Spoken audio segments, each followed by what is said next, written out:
Hello everybody, welcome to our first Friday workshop of the semester.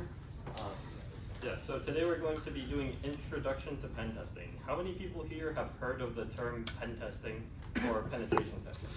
Oh wow, that's a lot of you guys. Okay, well in case you haven't, we're going to be teaching you all about it. Just a brief survey of what pen testing is like and what you can do with it. So first we got to do the mandatory disclaimer. Anything that we teach you here, please don't use it in the real world to hack stuff illegally, without consent, all that stuff. If you ever want to get more into cybersecurity, make sure you do stuff that is legal, of course. Make sure that you either have consent or that people provide a space for you to hack things. And without further ado, what is pen testing? Well, it's a form of offensive security. And it's essentially, you get hired by a company to pretend to be evil. There is also another form of offensive security called red teaming. It's very similar. Pen testing is a more corporate, clear communications between the pen tester and the company. You can always search more about red teaming versus pen testing in your own time. But just to be clear, today we are not going to be talking about any evasion techniques or red teaming specific stuff. And there's plenty of things that you can pen test. For most companies, it'll be their network and their applications, but you can just also pen test web applications, mobile applications, all that stuff. And of course, there's many careers that you can go to from pen testing. The main one is consulting, where people get hired by a company to consult their security or to provide advice on their security and test their networks. There's red teaming, as I mentioned earlier, where it's similar, except you're going to be trying to be stealthy and test their real world security, so to speak, where they can lock you out of their networks and try to secure their own things. There's also more vulnerability research type jobs, such as security engineering and security researcher. And there's also bug bounty. You can always search these up in your own time as well, but for now, consulting is the main one that we will be talking about today. So for pen testing, once you get hired by a company, say to pen test their network, you're going to go through multiple stages. The first one, you're going to do some open source intelligence, essentially just Googling what this company is, what they do, anything that they may have online that you could use against them. Sometimes company employees may post information that should not be posted, like maybe, I don't know, credentials, confidential files, and you can search for that, see if you can use it against them in the next step, which is enumeration and exploitation. So once you're actually at the company's premises, or you have a VPN into their network, you'll do some enumeration. This is just simply looking around, see what they have, what services are they running, what machines do they have, where are their employee work boxes, stuff like that. Just get to know more about what is on their network. And then after that, you do the exploitation phase, where you search up what services they're running, see if they're vulnerable to anything. So say for instance, they're running a Windows Active Directory network, and their server has not been updated in a while. It might be vulnerable to like Eternal Blue, and you can use that against them to gain control over their network. And then once you're in, you then spread out laterally or to different machines in their network to gain more control, maybe find sensitive documents, find banking information, stuff like that. Stuff that would be important that a company would not be getting out there or not want to have leaked. And then finally, the bureaucracy step, report writing. Since you were hired by a company, of course you want to report on what you found, what they can do to improve the security, and those are the main steps. So now on to the technical information. Some brief background we want you guys to have in networking is IP, or Internet Protocol. So every computer that's connected to a network will have an IP address. And it's a way for other computers to identify what my computer is. So say, my computer might have an IP of 123.89.46.72. So with that address, you guys on the same network as me can then ask or direct some information to this IP address, and I'll receive it. There's some also special IP addresses, such as localhost 127.0.0.1. You'll see that later on during this talk. We'll use it for some things. And if you ever want to know your own IP address, you can go to like ip.me, or you can run the ifconfig or ip-a command in your terminal, and that will tell you what your IP address is. So on top of IP addresses, there are ports. With only an IP address, you can find my computer, or you can talk to my computer. But what if you want to, say, get a website that is running on my computer? That's where ports come in. So my computer could be running like an email server. It could also be running a website. It could be hosting a file share. And you need some way to differentiate between those. That's what ports are used for. So ports are specific to each protocol or service. SSH, if you have ever heard of it, it allows you to remote or get a remote shell in someone else's computer. It runs on port 22. HTTP or HTTPS, used for web servers, runs on ports 80 and 443. And there's plenty of others. You can also search that up in your own time. So now we will do a demo on how you can connect to other people's computers using their IP address and port number. I'll pass it off to Lena. Yeah. So hello everyone, I'm Lena. So I just talked about the different kinds of ports. Essentially, you can think of them as like, in a room, and if there are different many rooms open, and each one of the room is doing something different. And so now I'm going to introduce this powerful networking tool called Netcat. And essentially, what it allows us to do is that you can use it to kind of like connect to another computer and talk to their ports. And we'll see in a second. And another advantage of using it is to cache what's called a reverse shell. So what is a reverse shell? Essentially, you can think of a shell as in like, basically every computer has a way that you can talk to your computer, like not through like the GUI, it's more like through terminal. So if you're curious, you can open up your computer and just type terminal, or on Windows it's called command line. And so that's essentially what we call a shell. And so Netcat, a reverse shell is essentially that a way for, so ultimately when you get hacked, right, like quotes hacked, is basically that an attacker has compromised your machine by getting your shell, so they can do whatever they want on your computer through that shell by running commands. And the reverse shell essentially is that instead of the attacker trying to initiate the connection to the victim, we have the victim try to initiate that connection to us. So that's why it's called a reverse shell. And the reason why we do that is because it's essentially more, I guess, like stealth in that way, because like sometimes there are firewalls around to prevent like, outside connections. You don't want like some people just randomly connect to your computer, right? But what if that connection initiates from your own computer? Then usually your computer would not recognize it as a threat, because it kind of looks like you are initiating that connection.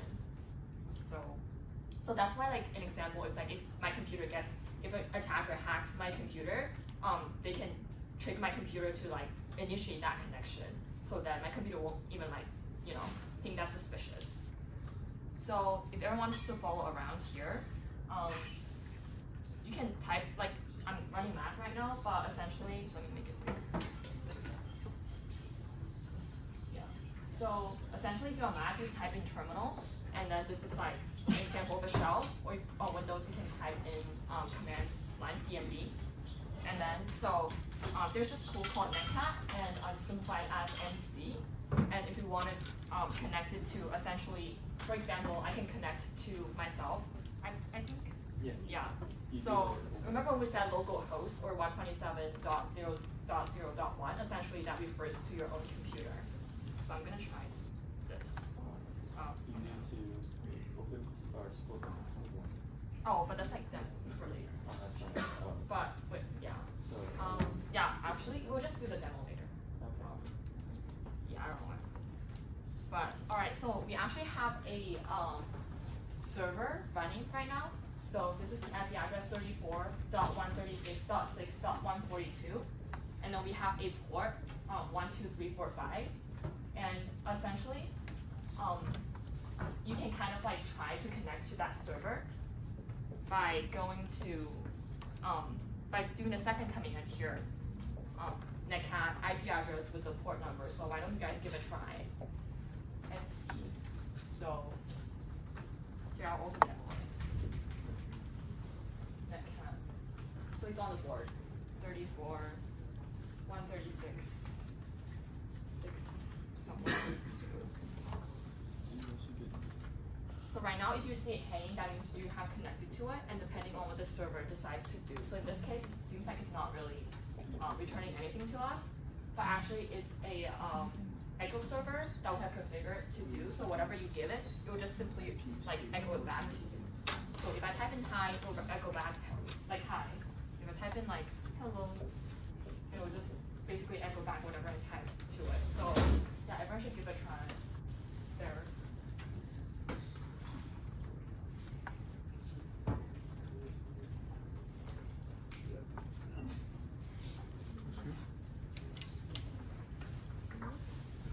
And then another one we have here is called a listener. So essentially, you can also, instead of connecting to another computer, you can also have what's called a listener. Basically, you can set it up by providing a port number on your computer. That means you're actively listening for connections.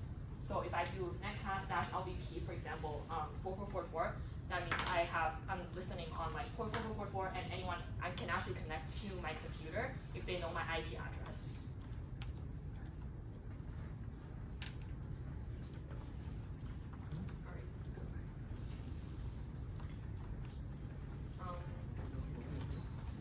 Okay, so now that we have talked about ports and netcat, I'm going to introduce a very powerful pen test tool. It's called Nmap, and it's most widely used what's called a port scanner that essentially allows you to get information about the targets. It's really powerful because all you need is kind of just the IP address of the computer, and it also includes some scripting engines that it comes with that you can run some kind of like exploits, enumeration, and something to note here is that please do not run this like if you don't know what you're doing, and especially like in the school network, because one caveat about Nmap is that it's very noisy, so you would most definitely get caught by like a network administrator. So for example, if you try to run it against the UMass network, the IT department will definitely know, and then they'll probably come and talk to you, and you might even get expelled. So yeah, please don't try this. This IP is not safe. Do not run Nmap on this IP. Oh, no. That's the next thing we're doing. Oh, no, we're doing that. No, this is safe because we're studying it like ourselves. Right? We give you guys consent to Nmap this. Now you guys can We do it. give you guys consent. But like, don't Nmap like any services out there, like the actual real life Yeah. services. So how Nmap works is, you know how you, like when you connect to a web page, your computer will essentially request on port 80 the HTML, JavaScript, CSS, all that stuff. Well, what Nmap is doing is it's just going to request every port. So like it'll say I'm trying to connect or Nmap this IP address. I'll essentially be sending 6,500 or 65,000 requests to that server, asking on port 1, port 2, port 3, port 4, all the way up to the max IP address. So you can think of it as like a random stranger just knocking on everyone's door on the street, right? Like that's definitely gonna get attention. So yeah, you don't want to be doing that. And Nmap is essentially kind of like, you can think of it on the high level, it's a script that someone else has written, and it comes with a lot of different what we call flags, which you can specify in the command line arguments to, so for example, the first one is -s capital C. So what it does is that it tells Nmap to run with some default scripts that it comes with on the target IP. And then there's a flag called -s capital V, which attempts to determine the version of the service running. So, for example, like if like a web application is running on there, and then you want to determine like if it's running, for example, like an Apache server or something like that, like what the framework is using, that's what it will tell you. And then there's also a -p-, which means to like scan all ports. So like what Alex said, like you know go from 1 to like however many ports, and then you just like simply just looks if it's open or not. And there's also a -O, which stands for OS detection, and it detects basically the operating system that the host is running. And there's a lot more other flags that I'm not gonna go through all of them. And there's a link to the cheat sheet, so it will give you like all the flags and what they do. And something to note here is that like don't really run, like I don't recommend running -A because it stands for aggressive detection mode. Essentially what it does is that it like combos all kinds of different flags and then just runs it like for you. So definitely don't run like you don't know what you're doing, right? Because it might be sometimes like running these scripts might have a cost on the services. You might even take them down, so you don't want to do that. Yeah, so why don't you guys give a try now and just run Nmap on this IP and yeah, and talk around with the people like the number of services open and what are the port numbers. And then you can try to use the -S capital V for service integration and see what services are running there.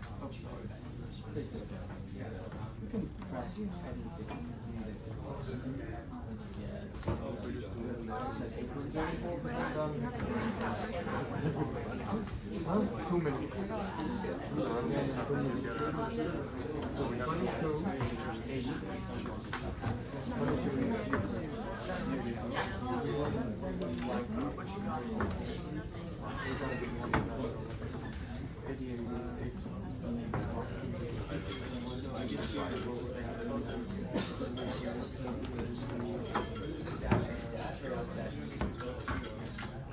Dash B dash. So technically, dash B requires either a number, so you can do like dash B, you can do dash B, DD, or do like 1000 to get a rate.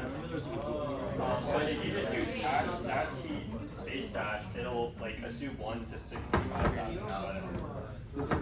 And you can even get rid of the space and just do dash B dash, and it'll also give you the 60.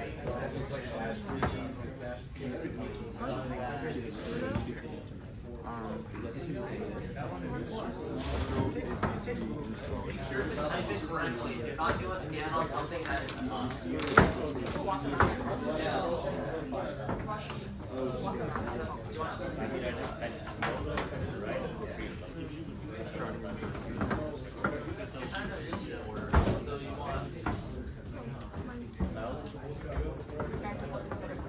Yeah, just I'll try like using the dash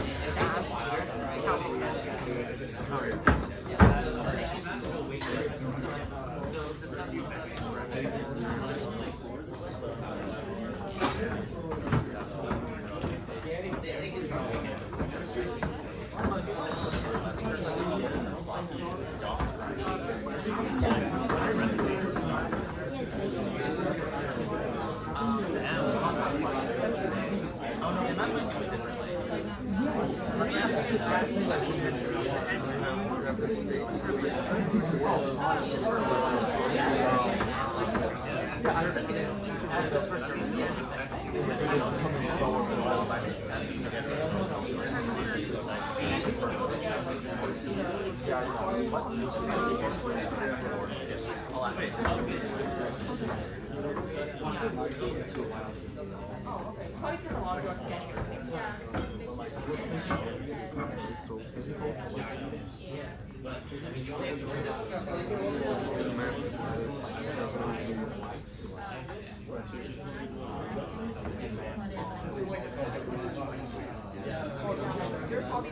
You're probably not that dumb to run Nmap on it.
Like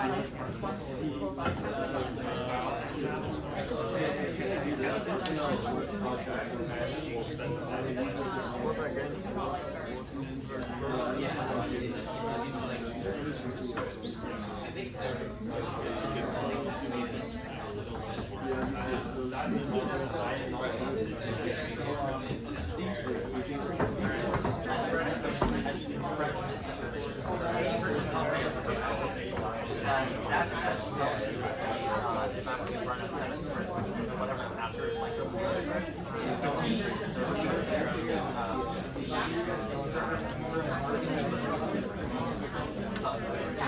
I think there's a GitHub out there with like all of the different libraries. Nobody ever bothers to remember it.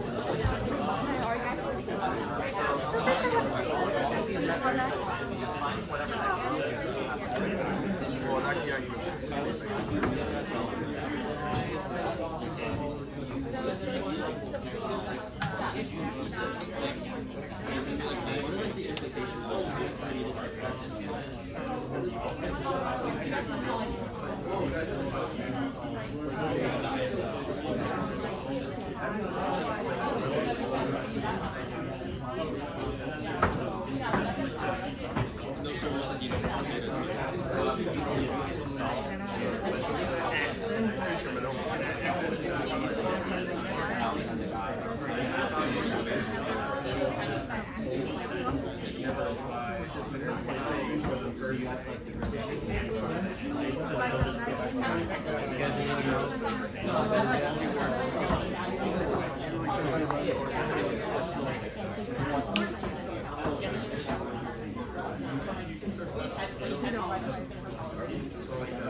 I think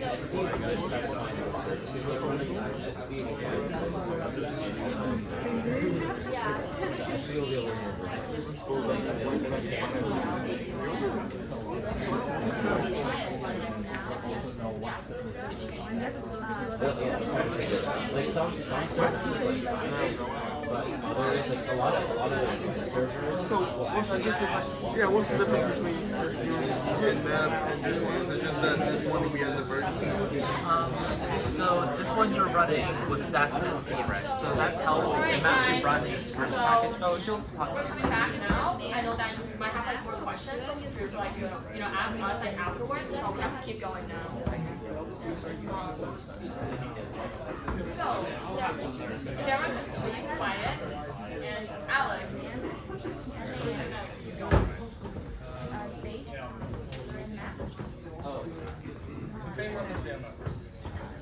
Okay, so now once you've nmapped the server, you'll have some information on what services are running. But how do you actually exploit those services? Well, most services that are out of date will usually have some sort of vulnerability on them, and they'll be publicly disclosed. So they'll be on Google. So for example, like an old Apache version might have some sort of vulnerability that allows an attacker to just get remote code execution or execution of whatever code they want remotely. And there's a website for this as well, exploitdb.com. And there's also Searchsploit, which I believe integrates with exploitdb.com. Yeah, it's mostly just Googling online to figure out what people have already found, what vulnerabilities have already been discovered in these services. So, Use my colleagues to run Searchsploit. you should. Yeah. All right. So for example, let me bring up Kali right now. So if you, it's actually a built-in tool called Searchsploit in Kali. So if you just like type in Searchsploit, it should come as blue. That means it's like installed. And I'll just like show off, and you can just start typing like, for example, Apache, and it will show you the like a list of like exploits it has in like documentation. Alright, so if I bring up the terminal, yeah, so search exploit. So for example, I do Apache, and it's gonna give me like a list of like different kinds of like exploits that are integrated in exploit DB. and XploitDB is essentially integrated with what's called what's the company? Rapid7. Rapid7. Yeah, it's maintained by Rapid7. And we can do like some commands like I actually forgot, but like there's a way to like also open up the exploits and see them. You can, if you go to exploitdb.com, it'll show you the. Yeah, it's essentially the same thing, but this is just like a command line that like kind of posts on it. And yeah, for example, we can also just Google like Apache server exploits. Yeah, a lot of the times I just like, you know, open up Google or GitHub. A lot of people host their exploits on GitHub as well. And there are just like definitely like links and more information about this exploit DB. So this is, and then we can see that this is like a sophisticated exploit that someone else has wrote, targeting specific version and the vulnerability.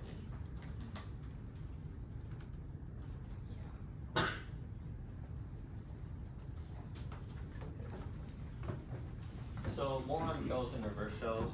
Lena did talk about this a bit, but just to help illustrate, I'll just be drawing a diagram here that I may or may not use later.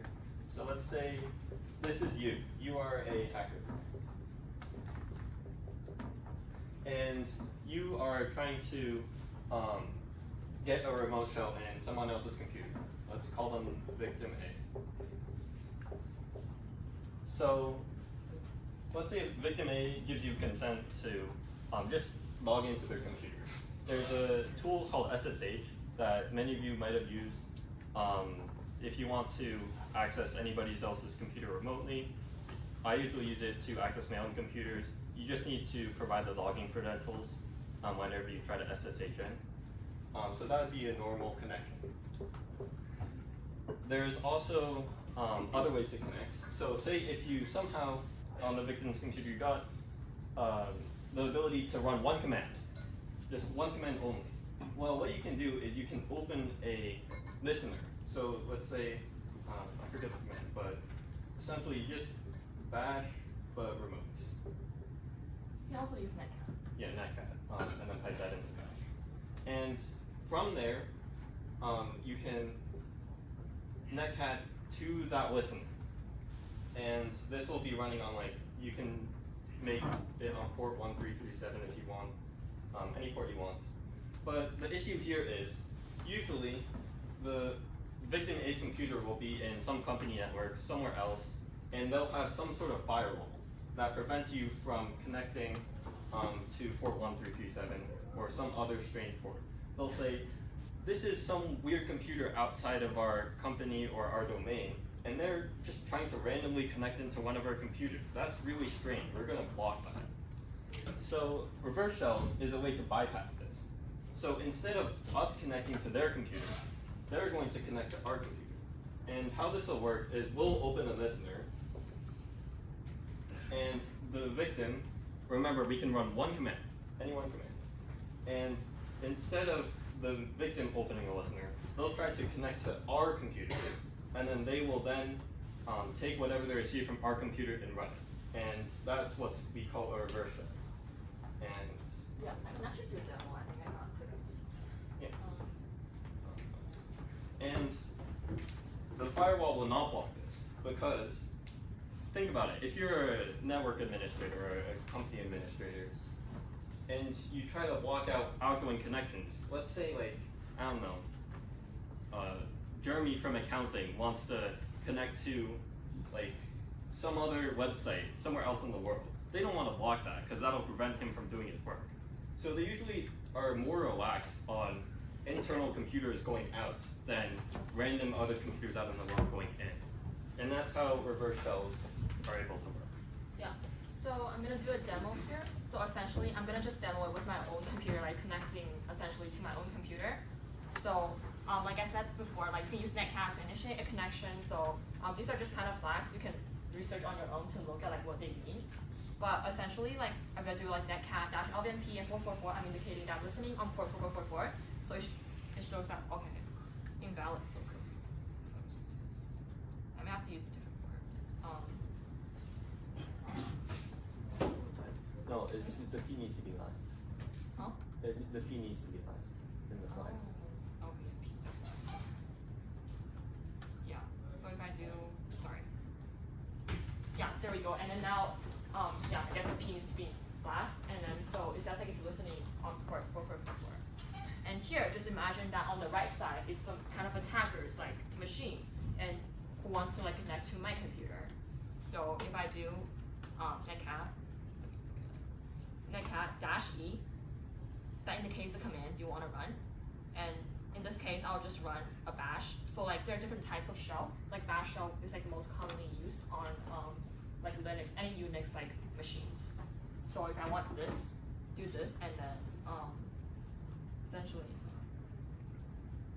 I think I just do the IP. So I'm just gonna do my local host right now, and then the port number 4444. Yep, there we go.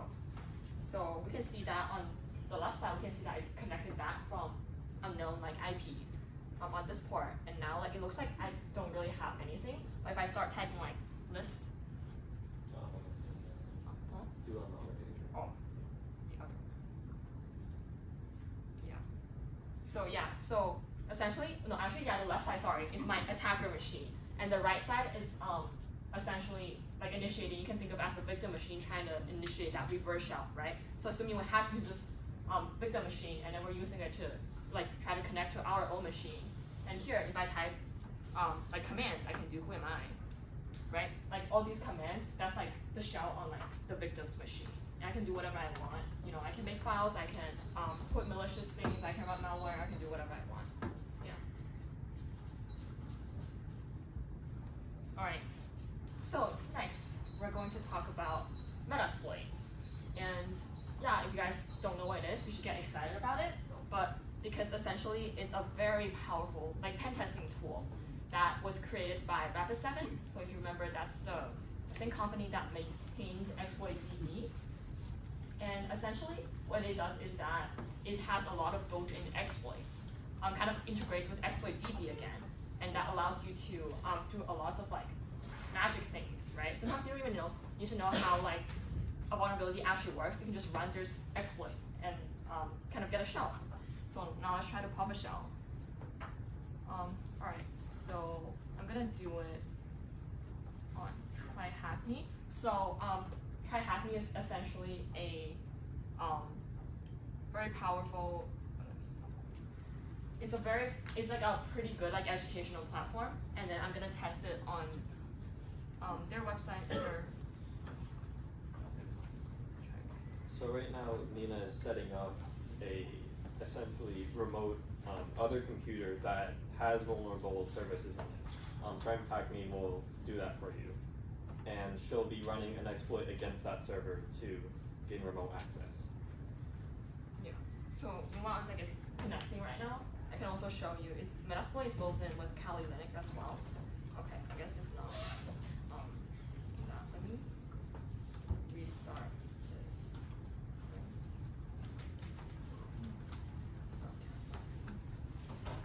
And meanwhile it's like doing that. Let's try.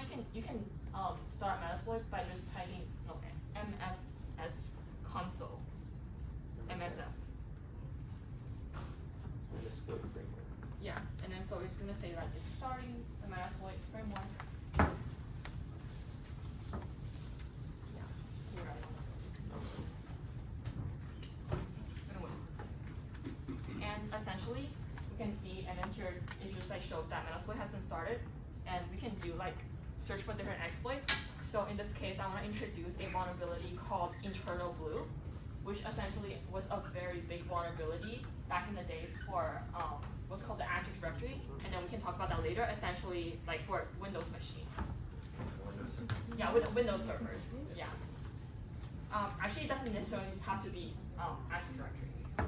It's just like vulnerable, like especially if it's running like a very old version, such as 2008, even 2016, might still be like vulnerable to it. And so if we just search for internal blue, or like internal, here it gives you a lot of different options.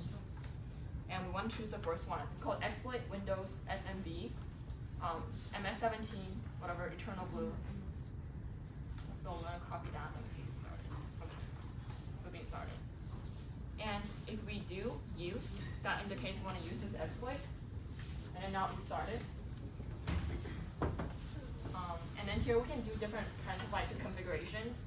So if you do show options, for example, it has like many different configurations such as rhost, which indicates the remote host, the target that you want to run this exploit on, and some kind of defaults. And there's the important things are like our host, which means listening host.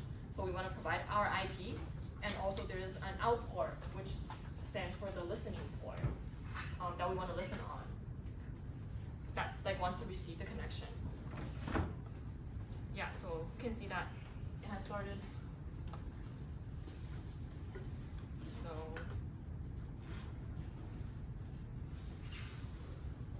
yeah, so if we see here, let me just like test connection on this like remote machine. So we have the IP address is 10 dot. Let's just like do a little ping. So ping is essentially to check if it's actually up, and we can reach it. So 201.10.51. So we can see that it's receiving response from it. And now we want to run Metasploit. MSF calls. Yeah.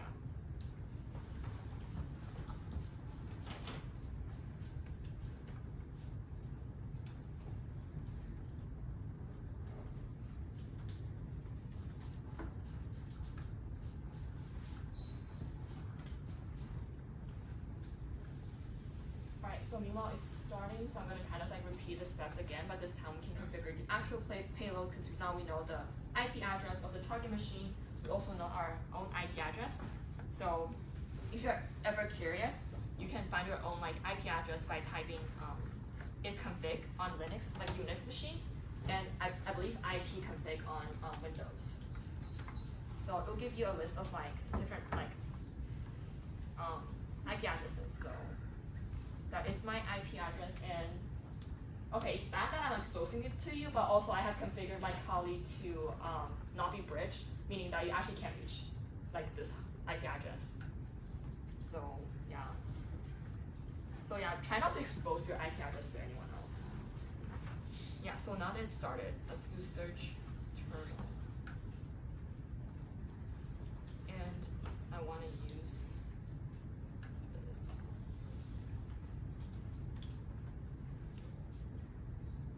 And show options. So you can set the different payloads using the keyword set. So use, okay. You do set our host. And then let's see, our target IP is 10.1.201.10.51. And then we want to set our host to be our own IP. So in this case, I just know my own IP is this. And then set the port, default is 4444, that's fine. I mean, just want to check the payload as well.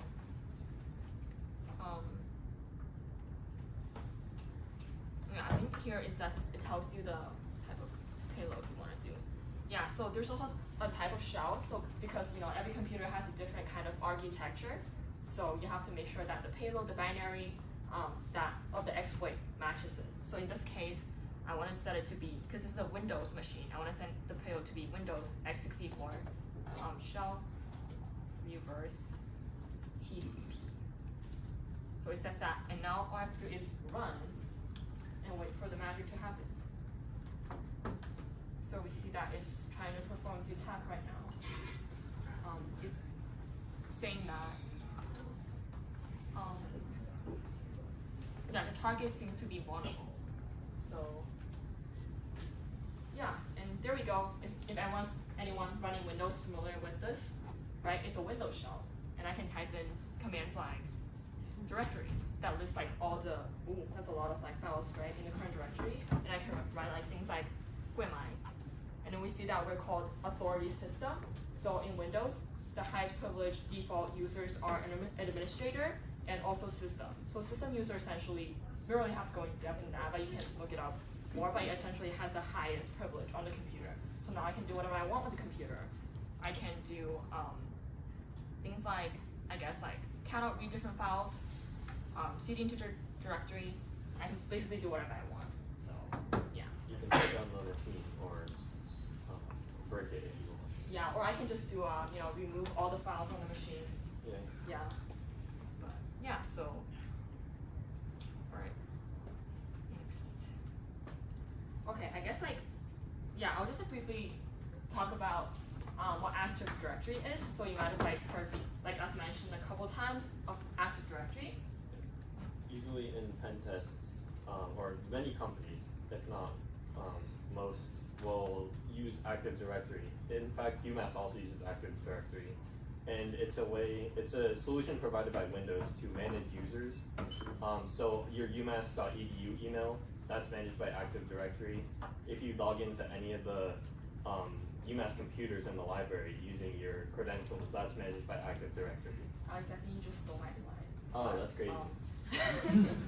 But anyway, so what is Active Directory, right? So just as Alex said, Active Directory is nothing like magical. It's just a set of Windows. Even it doesn't have to be Windows.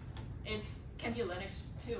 But anyways, it's just a way to keep track of many resources, such as all the user accounts and computer accounts. Manage them under the same what's called like a domain, for example. So like what Alex said again, like UMass uses Active Directory to manage all of our users. That's how we can sign into umass.edu. So when we see here, sometimes you see that it gets redirected to the Microsoft login page. So that's the reason why. And many companies also use it. Actually, I think it might be like at least 90%. So it's very prevalent. That's why it's a pretty important skill to have if you want to do pen testing. So know how to hack into Active Directory. And so now let's get into the more like nerdy technical details. Active Directory uses what's called LDAP, stands for Lightweight Directory Access Protocol, and that's how it's able to authenticate different users, accounts, and computer accounts, and how you can find things. So what LDAP is, that is essentially just like a way to like query things. So if you guys are familiar with the concept of querying, assume that you have a database of storing all the kind of like users and like computer accounts. What if we want to find a user, right? So essentially you can construct a query that looks like this. So for example, this user, Diana Anton, and we can see, like if we want to specifically find it, we can query it by following the LDAP format. And another important concept we kind of want to know in the Pentest Active Directory world is called SMB, stands for Server Message Block. It's essentially a network protocol used for transferring files on printers and sharing resources on devices. And it allows computers to kind of like communicate to each other and provides remote access to resource management. And something to note here that is a gold mine for enumeration. Because imagine you have one Windows machine running SMB. Because that's how it oftentimes it uses to communicate with another Windows machine. For example, maybe you have like different drives such as like passwords for my employees. If you're kind of like stupid and maybe you don't really have that kind of sense of like security in your head, so you might expose some kind of like passwords in your drive, your SMB drive, and then you don't have any security configurations there. Then there is a way for me to kind of just straight access this, right? SMB, I can just connect. There's nothing like, if there's no really like a prevention from me just like reading your SMB drive, then I can kind of like get that password file and transfer it to my own computer. And the next tool I want to introduce is called Bloodhound. It's one of the most widely used pen test tools in terms of Active Directory. It's a kind of like a way it uses kind of graphs to find hidden and often unintended relationships and security misconfigurations within Active Directory. So for example, it uses different kinds of queries to find, to map out the different paths for you. And I can actually do, next up here is I'm doing a demo to just like show you guys how cool Bloodhound is. It's not much. Okay. So first I have to start with this. So that's essentially the database for Bloodhound. There might be more steps required for you to actually run Bloodhound, but now I'm starting Bloodhound, and if I log in here,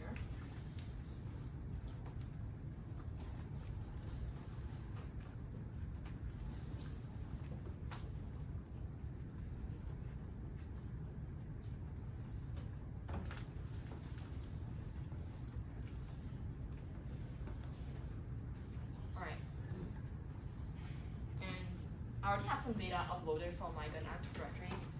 So if I go to, for example, the list of different queries, you can see that it already has like things where you like shortest path to domain admins, so you can just think of it as like administrators, and yeah, and then it will run that query and then query like a really nice path of different kinds of user objects and kind of like map out what it thinks that of the ways the tags that you can go. So for example, if you click on a tool and then it has things like more things about the specific thing, and then it also has different edges, so you can see like there's like abuse. So it tells you like different kinds of like paths you can take and how to exploit them.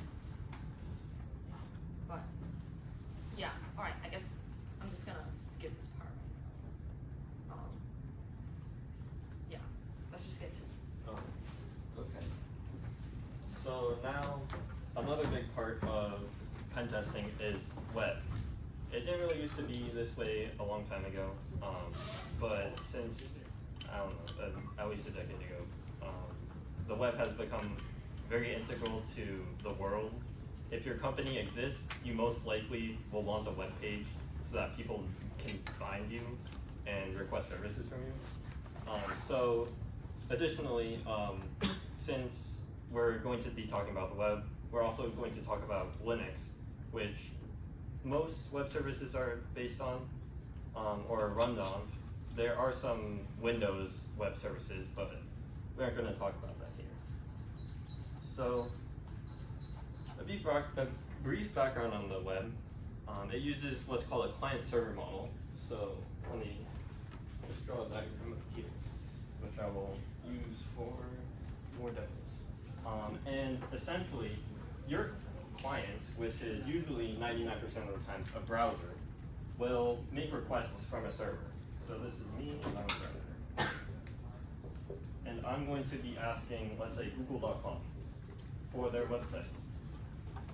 So the language that the client and server talk in are called HTTP. It's almost as if it's like a protocol. So like, say this is me and this is you, and I'm asking you for what is the website of Google, and you will respond google.com. It basically is the same as that, except that here we're going to be requesting get google.com, and the server will reply to us with the HTML link, the actual content of the web page. So we won't be going into the details of HTTP. That will be 2 weeks, 3 weeks from now during our intro web talk. So stay tuned for that. But just to demonstrate that the web is essentially a bunch of clients and servers, I will be running my own client and my own server on this laptop. So,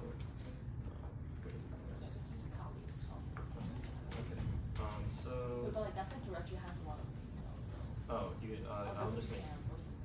Okay. So you can run your own server using Python 3 -m simple.http. HTTP.server? Yeah, it should be that server. HTTP.server. Okay, so now I am essentially, this is now my computer.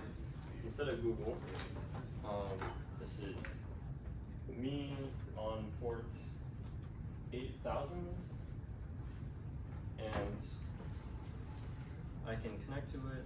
Is this? My keys what's called a back. Or how do I zoom out of this? Control minus. Okay, wait, is this on the Mac? Yeah. Okay, so I can just navigate to like Google.com. Or not Google. Use it from your own browser. So, Yeah, that browser. Go to the right. go to the right. Yeah, that browser. Oh, okay, so now I can go through localhost 8000. And this is my own, whatever is in my temp directory. That's how, what Python HTTP.server does. But what happened here was I just requested from myself, or myself as a server. So the Firefox browser made an HTTP request asking for localhost 8000. And then this responded with the web page that you see here. Okay. So so yeah, you can follow along on your own computer. I will be going through this a bit fast though. So the next thing we want to talk about is Burp Suite, which is a tool that can help you with pen testing web applications. So usually when you're in a browser, you can only do a few things. You can go to a web page, request some content. You might be able to fill up some form data if the web page has it. You can click links, but let's say we wanted to modify the actual content of our request itself. There's a tool called Burp Suite, which will essentially intercept your requests. And let's say before, my browser wanted to request getgoogle.com. Burp Suite, what we can do is we can catch that request in the middle before it's sent out and change the content to like post, I don't know, abc.edu.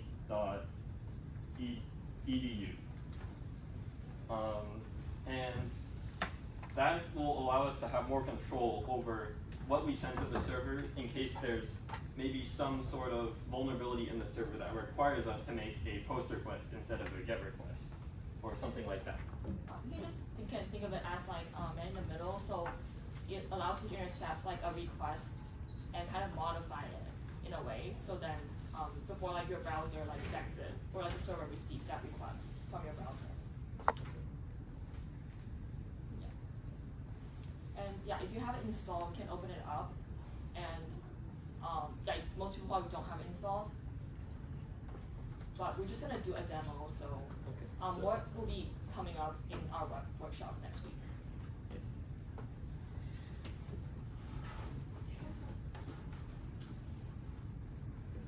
So, let's see. Yeah, so assuming that's our, So earlier I made a request to my own server. You can see oh, it's not showing. this is like the server itself. So this is what me on port 8000 sees. It sees that me as a browser made a request, and it asked to get/http 1.1.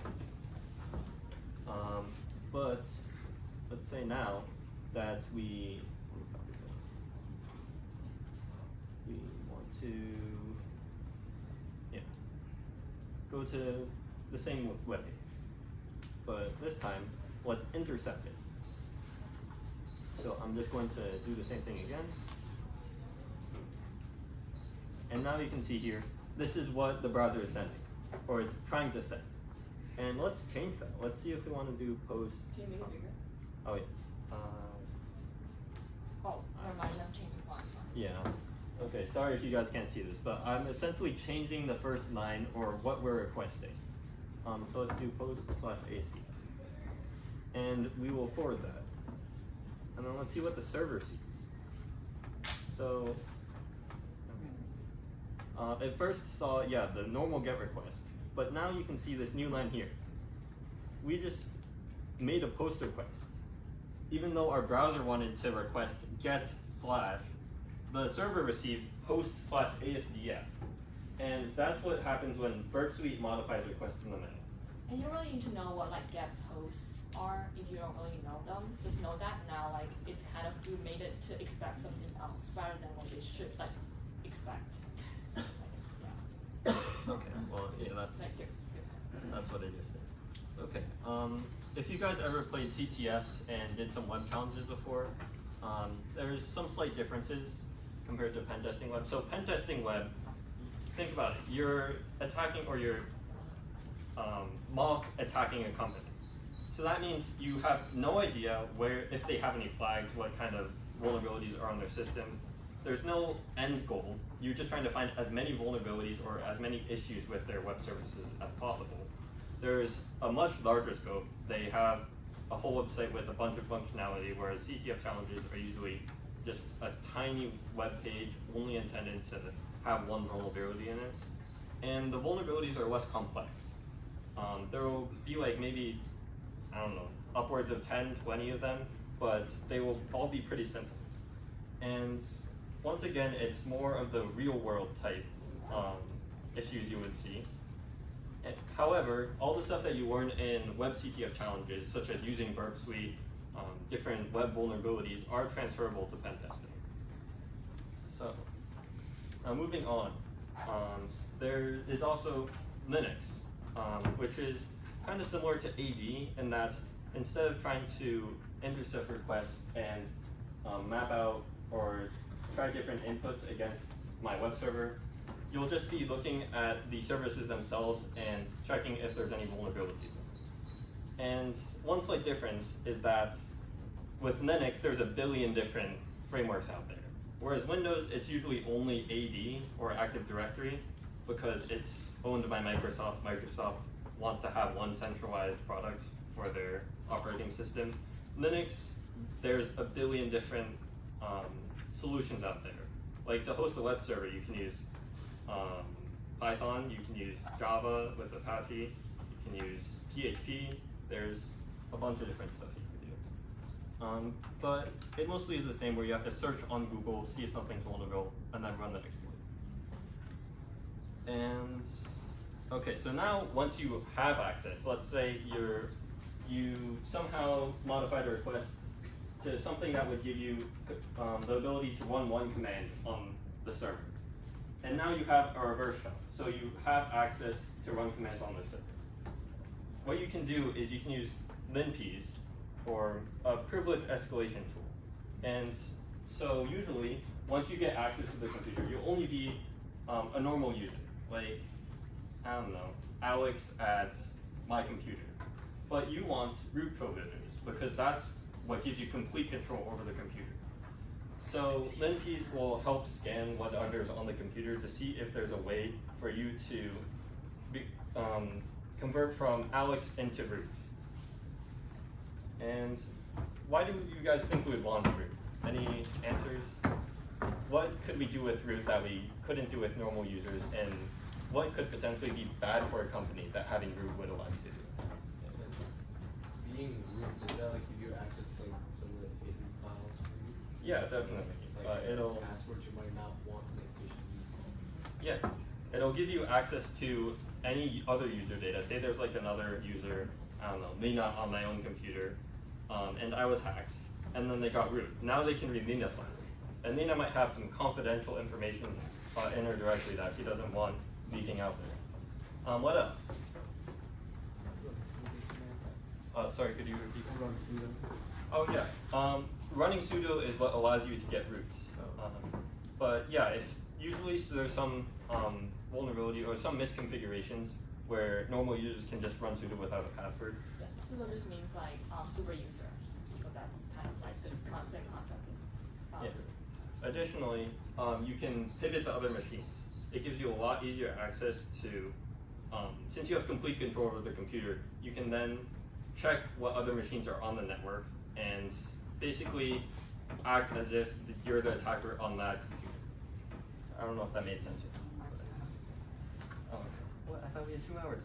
Okay. No, we have like a hands-on thing. Oh, hands-on. Okay. Yeah, and additionally, you can install whatever you want, malware, ransomware, convert it into a part of a botnet, put your own crypto miner on there, whatever. So, yeah, overall, it's very similar to Windows or Active Directory, the flow of pen testing, where first you'll check what services there are, then you'll research into what vulnerabilities there are, you run those vulnerabilities, and then you'll escalate privileges, and then you'll look at other machines on the network and try to hack into those. And sometimes you can even stop at initial access or exploitation. Because imagine you're a bank, for instance, and you're pen testing that bank. You find there's a vulnerability that allows you to withdraw negative money. And then suddenly, that's huge impact. If anybody knew about this, they could just get $1 billion from that bank. So there's potential issues that don't always have to go as far to get roots and pivot to other machines. Okay, so that was just a brief overview of web. We will have more talks 2 weeks from now? No, 1 week. Yeah, it'll be intro to web security and advanced web security. If you guys liked what you saw here, you guys can come to that, and we'll go more into depth on how to use Burp Suite, what HTTP actually does, and other ways you can get RCEs, or remote code execution. Yeah, and we're probably gonna have like a Active Directory specific workshop like later on this semester too, if you're interested in learning more about that. Alright. So now like I wanna introduce some like related competitions that we do about like pen testing and so there's this competition called Collegiate Penetration Testing Competition or CPTC and it typically happens in the fall and we recruit in the spring. So currently, like our team is practicing, and the trainings are open. They're on Fridays. Usually, but they kind of like collapse with the usual workshop time. So if you're interested, definitely stop by next Friday as well. And so essentially, it's just like given a fictional company, you're trying to do like different kinds of tags, trying to find as many vulnerabilities as you can on their network, and eventually come up with like a kind of like a report documenting the kinds of vulnerabilities you found. And yeah, so we've been like historically we've been like doing pretty well, and we've been winning regionals, the New England regionals for the past 2 years, and hopefully we can defend it. So if we win regionals again, then we get to go to globals again. And the other competition is CCDC or the Cyber Defense Competition, and it typically happens in the spring. And we're actually recruiting now, so application is now open if you want to scan this QR code to learn more about it. And essentially, it's kind of like a Google form for you to fill out, indicating your interest. And then we have some materials that you do. I definitely recommend it if you guys don't even like know if you want to do it for sure, but definitely go through the training materials as they provide a really good sense. So this is kind of like the opposite of pen testing. It's kind of like defending, so blue team work, where you're giving a network and you're trying to defend against it. And we'll also like post the announcements and everything on Discord afterwards. And how to learn more. So if you like today's workshop, I recommend this website called hackthebox.com and also tryhackme.com. So those are really great educational platforms. They have free machines hosted, so they give you consent to hack into those machines as they are made by people to be vulnerable. And we also have red team, blue team simulations, typically on Fridays. So be on the lookout for that as well, where essentially we just have two different teams, one called red team and blue team, and we try to have them, close fight against each other, or like the red team trying to hack into the blue team's network and the blue team trying to secure their network. And it's open to everyone. In terms of classes, there are also two classes, CompSci 561, which is systems defense and test. That's kind of the pen test class. So it gives you a good introductory to what pen testing is like. And there's also CompSci 564, which is cyber effects. Also, feel free to come to the room, cybersecurity room, anytime and ask us any questions. Yeah, of course. LGRT. A212. Yeah. Not A. Oh, Just okay. 212. Just LGRT 212. 212. Okay. Yep. All right. So before we actually get to the hands-on thing, I want to do a walkthrough of a CTF challenge, so you guys can get a sense of what it's like. All right. Let me bring on my Callie again.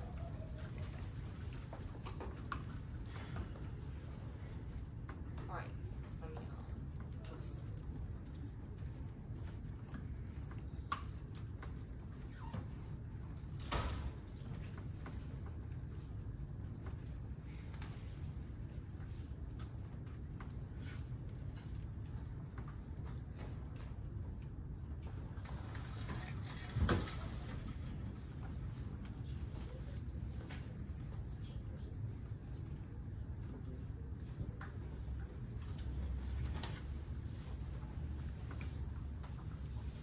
Sorry, I might have to sudo docker. Wait, do you know like how to remove the? Yeah, right now don't worry about this. I'm just like trying to host the challenge so you guys can see it. Alright, so so I could go to so essentially, 2 weeks ago, I participated in a competition hosted by Imaginary CTF, and this was a web challenge that I encountered. And to give a little bit of context, it's also kind of like a medium hard challenge, so don't feel bad if you don't really understand much like what's going on. So I'm just like to kind of like demo to showcase like to you guys what you'll see. So essentially, when you log into this website, this is what you see, right? So you will have a way to register an account by providing your email, and then there's just like a login page. So that's a simple function. And typically in a CTF, they also give you what's called source, which means the source code of like how the developers actually wrote the challenge and wrote this website. So if we go here,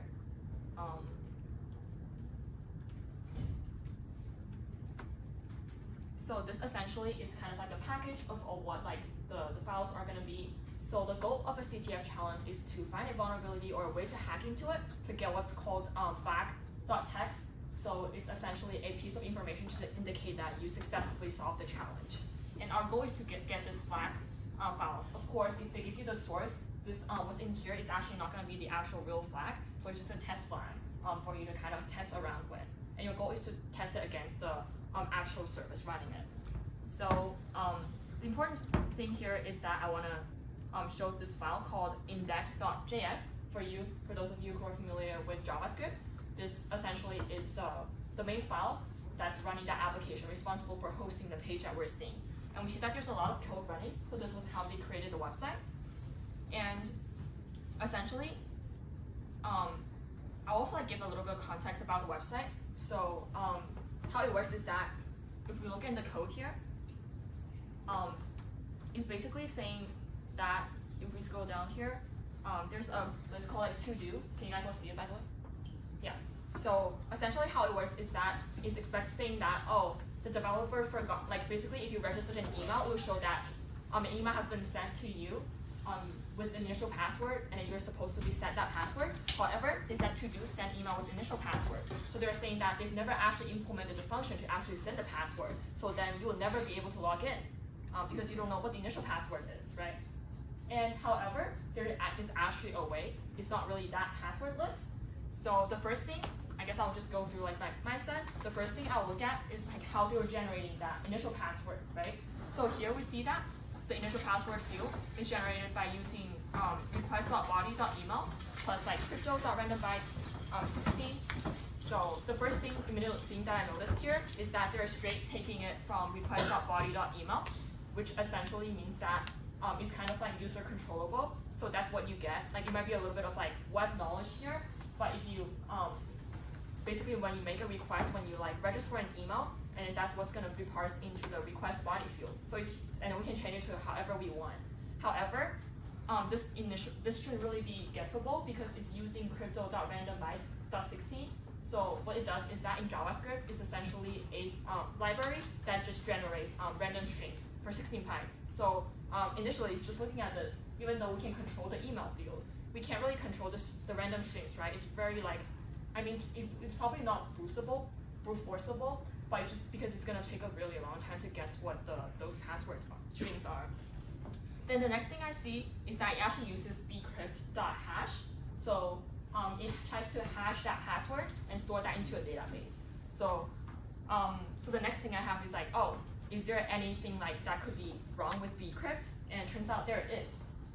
And it's actually noted in the bcrypt documentation.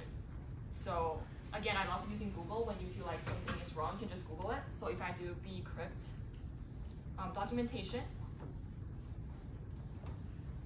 and this is the official documentation, and if we scroll down to 72, so here it says that security issues and concerns. So per byte implementation, only the first 72 bytes of the string are used. Any extra bytes are ignored when matching passwords. So that means anything more than 72 bytes will get truncated to 72 bytes. So based on this, does anyone think like why that's a security concern? Can anyone think of any cases? So just Yeah. You can make an email that's like 72 bytes long, and then you don't have to care about the hash mark. Something like that. Yeah, exactly. That's a great like way, right? So that's my first immediate thought too. But however, okay, so what if I just like give a try, right? Like imagine that I can really see the rest of the code and I just want to make a really, really long like email. Like for example, I guess like I'm just gonna type like super, super, super long. Hopefully that's enough. And like at gmail.com. Ooh, we got an error, the email address is too long. So the next step is like, oh, I wonder what happened there. Then I would scroll into the source and see that, oh, here, it looks like it's parsed actually into this like called normalized email. And then it's checking that if the email length is greater than 64, your email address is too long. So it seems like really like it seems like, oh, so we can't just pass in like, you know, more than 72 bytes because it actually checks for that. Then the next thing I think is like, what is this normalized like email function, right? So and then I scroll to the top, I see like, oh, it seems to be like a node module again. So essentially it's a library in JavaScript. So again, I checked the documentation to see normalize email, to see like what it does. And immediately I see this web page. So under the usage side, I see that there are many different ways to normalize. So what it does is that, for example, if there's this name, John Tender plus football @gmail.com, it seems to like just ignore everything after the plus sign, just to be John No Tender. So does that like raise any alerts to anyone? Like anyone can think of like why this can be like a use for in our case? Yeah. Because after the plus sign, you can just inject commands into the email thing. If you inject commands, like, what is it gonna do? Like, are you trying to like, what would be an example you're thinking of? Like, can you give an example? That's just what I thought of off the top of my head. So just to clarify, or recap what we've figured out so far. So our goal is to figure out what password is generated. And to generate the password, it takes your email, it adds 16 bytes, or 16 random bytes, and then it hashes that using decrypt. And we figured out that if you set your email to more than 72 bytes, then decrypt will truncate those random bytes that we don't know, so we don't have to worry about that. But now the issue is that your email length is checked. And we can see, let's see how it checks it. So it first normalizes it, and then it checks the length. However, when it generates our passcode, it uses the original email. So, yes, so what could be the issue, given what we know so far? Or what could be the... You could just have the plus and then a bunch of random characters after it. That way, it wouldn't recognize those characters, so it'd get it through the when it goes to the normalize function. It's a shorter email, but it's still over 72 characters, so you'd be able to use that. Exactly, yeah, so the length check, the issue here is that the length check normalizes the email, but then we use the original email to generate our decrypt password hash. Yeah. So I guess like, you know, it also comes with experience, but if you first notice that, you would think like, oh, that's kind of like a mistake, right? Why do you take all this like effort to like normalize the email and checking the length, but then when you're generating a password, you're still like taking the original, not normalized email as part of like the password. So that could kind of like give you like clues to maybe look into like, oh, then is there a way we can have it to be the original like email? Yeah. So does anyone like kind of understand? Yeah. So then I guess like in this case, like Mark, how would you like exploit it in this case? Like what would you do? What would the steps you actually take? I guess I'd create an email and then, so it'd be like something like, I don't know, UMass plus a bunch of jargon that makes it get over the 72 byte limit. And then, Yeah, wait, let's like just do step by step. Okay, so like what kind of like email name do we want to just anyone can think of anything? Any good email names out there?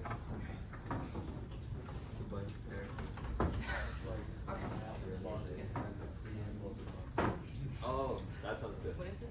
Pull up the preamble of the Constitution. Preamble.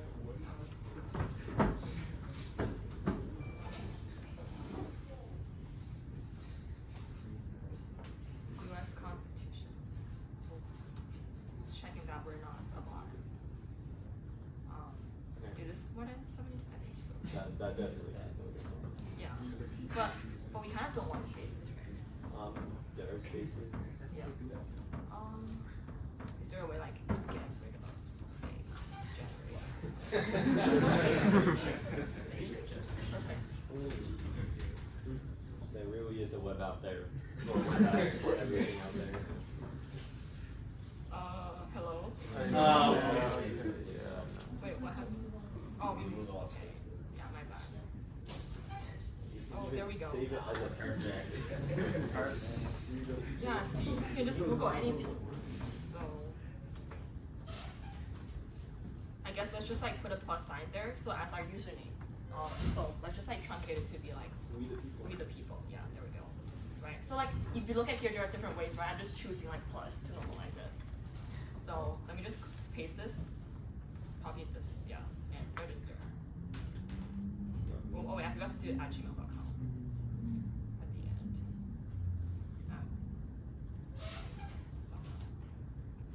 What is that? There's punctuation. Oh yeah, there's punctuation. That's not good.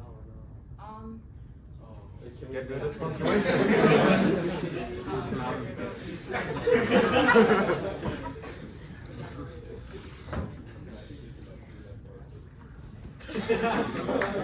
I guess there actually is. Oh, nice.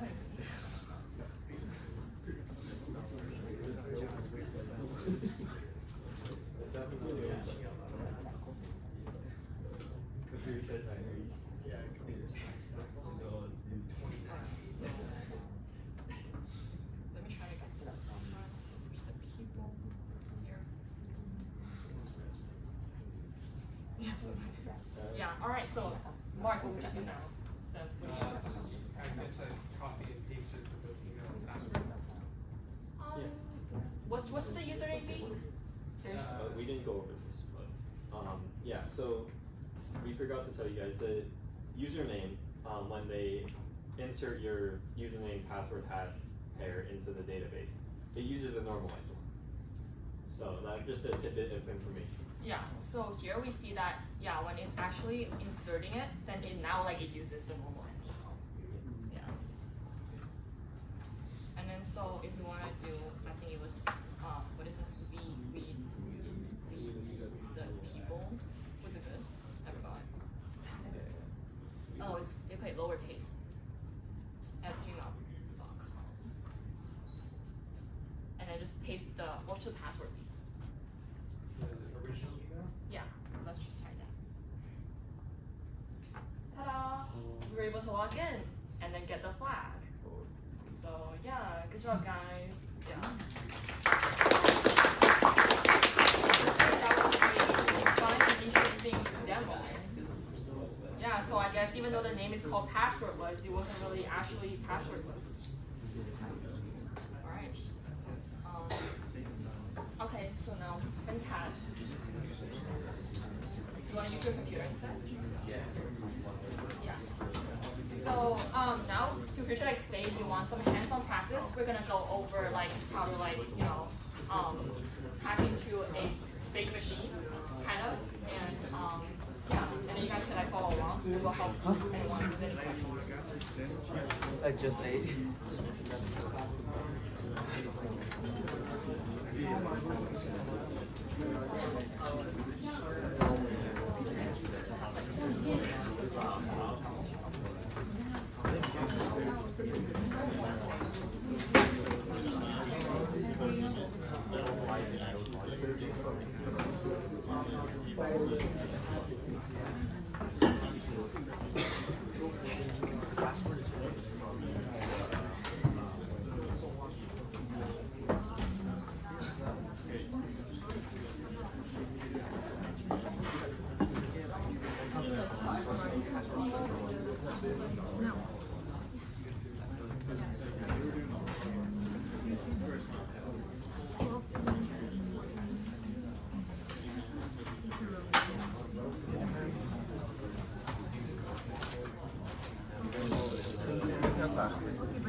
Hello everyone, my name is Venkat, and I'll be guiding you through a box.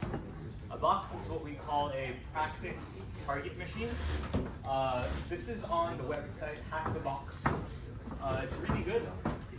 There's a few free boxes on there. A few of them are hidden behind a paywall. I'll be demonstrating one of the free ones today. I will also have my Kali machine. There it is. Alright. So let's see what we're given. We're given this box called Oopsie. I should really turn on screen mirroring so I don't have to crane my neck back.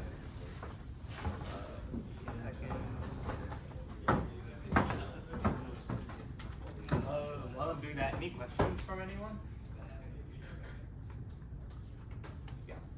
Sometimes on Xbox there are retired machines and quick machines, so what's the difference? Yeah, that's a great question. So, right over here, we see season 9, 20 hours, 33 minutes. Here, Hack the Box releases some machines that they will have open for everyone to play, and no solutions will be online. Those are the active machines. The retired machines are ones that they have available, and they have walkthroughs on their website. So it's kind of more for learning rather than really hands-on practice.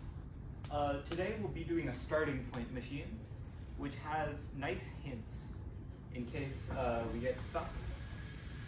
So yeah, we'll be doing a retired machine today. Any other questions?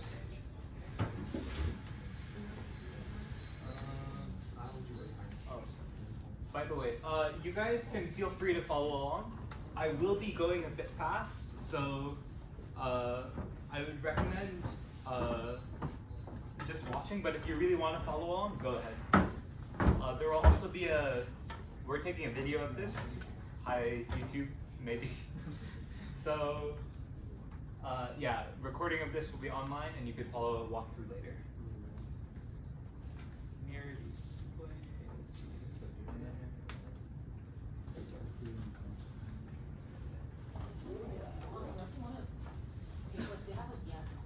Alright, so let's get started.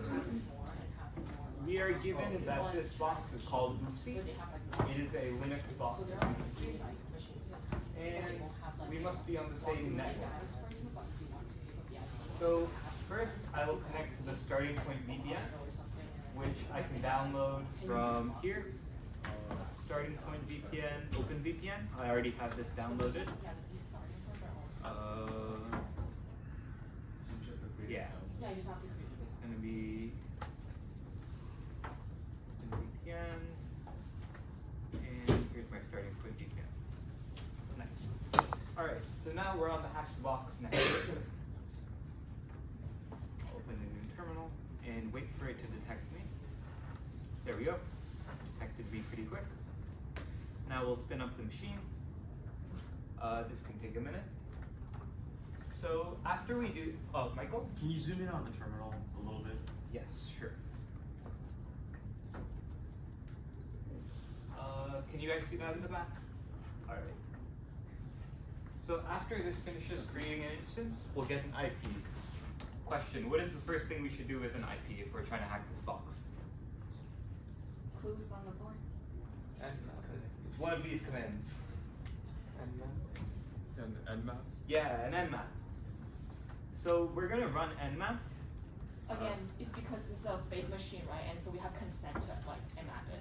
Yes, Hack the Boxes made this machine specifically for us to run nmap and other pen testing tools on. So this is completely legal. I'm not doing anything illegal here. So we'll run nmap on the IP address. We're going to refer to this a few times throughout this box. So I'll output it to a file that's called nmap.txt. And I'll also run it on the top 100 ports.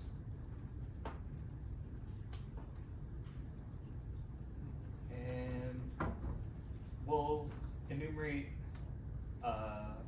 we'll run all scripts and run all versions and go for it. There we go. Our nmap is running. I don't want to wait for it to come back, so I'll also put in verbose. And we can see it scanning all the ports.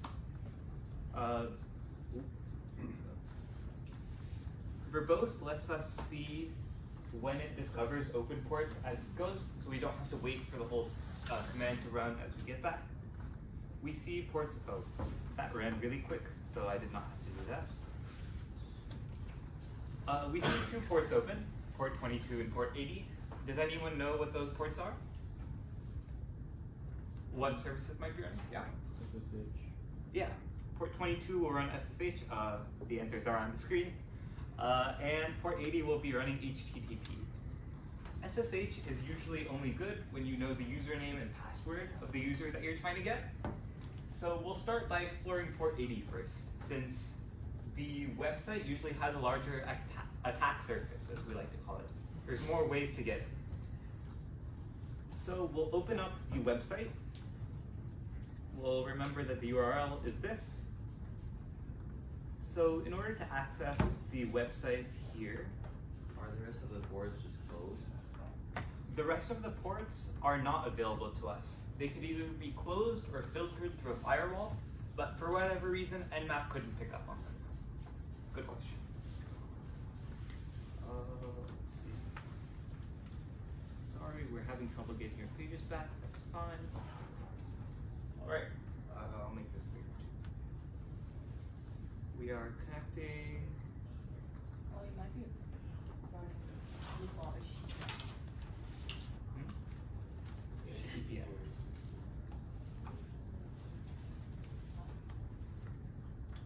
Oh wait, there was a weird command that I did with the website working earlier. MPU1 get.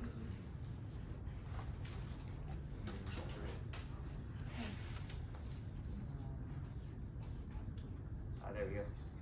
Here's me making the cheat sheet that I did not use during. So if anyone wonders how how do we remember all these commands and stuff, we don't. So we just keep like a cheat sheet, and then yeah, so we can find them.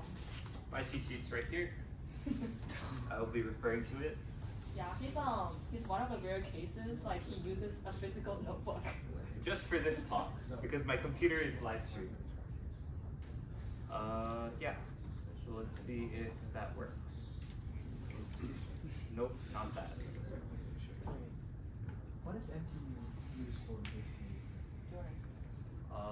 So MTU is our maximum package size, or packet size.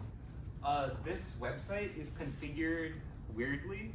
So for some reason, this is an older box, so we have to make it so that we can use a smaller packet size so that we can talk to the server. Otherwise, we'll be sending 1500 and they'll be sending 1300, and their website won't understand what we're. But that's I guess like more rare case, because now like that's kind of like I guess like you said like really old, right? Yeah. So anyone who wants to access this website would have to set their MTU to 1300, which is not something you normally do. How'd you know you have to do that? That's a great question. I knew I had to do that after an hour of searching through Google for this specific box, and I looked it up. Yeah. So sometimes boxes can be a bit weird. Google is awesome, as I'm sure you all know. There's so many people trying to hack stuff, and they just put their information on Google. It's crazy. So stay safe. All right, we see the website. Megacorp Automotive. They're building EV vehicles. Let's see, learn more. Doesn't look like anything special.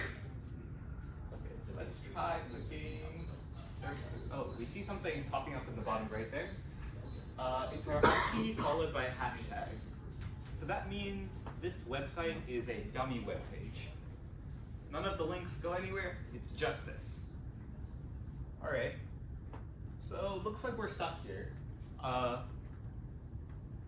If we're interacting as a normal user, there's nothing else we can do because all our links just lead back to the same page. But we're not a normal user, we're a malicious user. So we can try to get in. There is a tool called GoBuster. What GoBuster will do is it will try a bunch of different subdirectories. So you've got google.com and then google.com/search. Those return different things. If we try something like admin, not found. 404 error. The requested URL was not found. We could try, not going to do that. We could try going through a bunch of URLs and doing this manually, but GoBuster automates this for us. Let me share what this is. This is a word list. It just has a bunch of directories that are just popular amongst websites. Yeah. So what GoBuster is essentially is a fuzzing tool, and for people who don't know what really fuzzing is essentially kind of like you have a word list, right? You're trying to like test against this like website to see like which like what we call endpoints, or you can think of it as like URL access points, like that exists on the website. So that essentially does that for you. And again, this don't do this in real life, right? You might be making a lot of requests to that web application, and most of the time, if it's good, then you might they might like have like rate limits that prevents you from doing that, or in like firewalls. But it could like take down a website. So I just specify the correct URL and the word list, and it'll go off. And wow, it found a bunch of things. Let's see. We've got an images directory that we don't have permission to access. We've got a JavaScript directory that we don't have permission to access. We've got CSS that we can't access. Themes that we can't access. Uploads that we can't access. And fonts that fonts is doing something. You can't access. Okay, so it looks like we're stuck again. This happens a lot. When you're doing stuff you're not supposed to, there's things that will try to stop you. And that's good. That means we need to work a bit harder. So let's see. We don't have access to any of the directories that GoBuster returned. Let's try looking at the source code. I have a question. What's our goal? That's a good question. Our goal is to get into this IP. We want to get a shell on the server as root, as the highest privilege level, and we want to get in through these various ports, doing things like running reverse shells. Yeah. Do you have any follow-up questions? All right. So far, where we are is we've seen a web directory or a website, and we're trying to get in. Some popular ways to get into a website, if it's misconfigured, are things like command injections, where a website will request input, and then you can put in some code hidden, so that the website will look at your input and run it as code, and send you back a reverse shell. We'll also see later that the uploads directory will help us do a file upload vulnerability. So, yeah, we'll demonstrate that. What was I doing? Yes. We'll use Burp Suite.